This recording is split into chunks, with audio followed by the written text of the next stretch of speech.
আওয়ামী লীগের প্রভাবশালী এক নেতার বাসা থেকে গ্রেপ্তার করা হয় আনোয়ারুল আজিম আনার হত্যাকাণ্ডে জড়িত থাকার সন্দেহে জেলা আওয়ামী লীগের সাধারণ সম্পাদক সাইদুল করিম মিন্টুকে।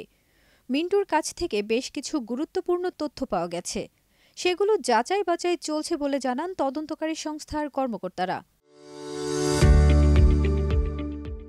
ঝিনাইদহ ৪ আসনের সংসদ সদস্য আনোয়ারুল আজিম আনার প্রথমে নিখোঁজ ও পরে তাকে হত্যার ঘটনায় বাংলাদেশ ও ভারতে গ্রেপ্তার হওয়া আসামিদের স্বীকারোক্তি অনুসারে কিছু হাড় ও মাংসখণ্ড উদ্ধার হয়েছে। রাজধানীর ধানমন্ডির এক নেতার বাসা থেকে মিন্টুকে ডিবি পুলিশ আটক করে এবং তাকে ৮ দিনের রিমান্ডে নেওয়া হয়। রিমান্ডের তৃতীয় দিনে মিন্টুর কাছ থেকে রাঘব বোয়ালদের নাম বেরিয়ে এসেছে। তবে মিন্টু বলেন, আমি রাজনৈতিক প্রতিহিংসার শিকার, এমপি মনোনয়ন চাওয়াই আমার অপরাধ।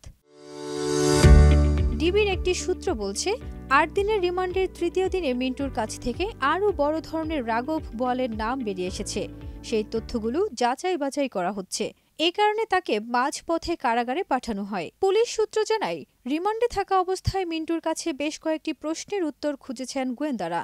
প্রথমত, মিন্টুর মোবাইলে আনারের নিথর দেহের ছবি কিভাবে এলো? একই সঙ্গে গ্যাসবাবুর ৩টি মোবাইল তিনি কেন নিজের হেফাজতে রাখলেন? এছাড়া গ্যাসবাবুর জবানবন্দিতে চুক্তি অনুযায়ী খুনের টাকা মিন্টুর পরিশোধের কথা কেন এলো? এটিও জানতে চাওয়া হয়। এসব প্রশ্নে নিশ্চুপ থেকেছেন মিন্টু। অন্যদিকে খুনের মূল কারণ হিসেবে সোনা চোরাচালান ও হুন্ডি ব্যবসাকে ধরা হচ্ছে। ঢাকা, যশোর ও ঝিনাইদহের প্রভাবশালী নেতাদের সঙ্গে চোরাচালানের টাকার ভাগ বাটোয়ারার দ্বন্দ্বে জড়িয়ে পড়েন আনার। আর এই কারণে তারা আনারকে সরিয়ে দেওয়ার পথ খুঁজছিলেন, এমনটাই বলেন গোয়েন্দারা। ফারজানা নিকিতা, দেশ রূপান্তর।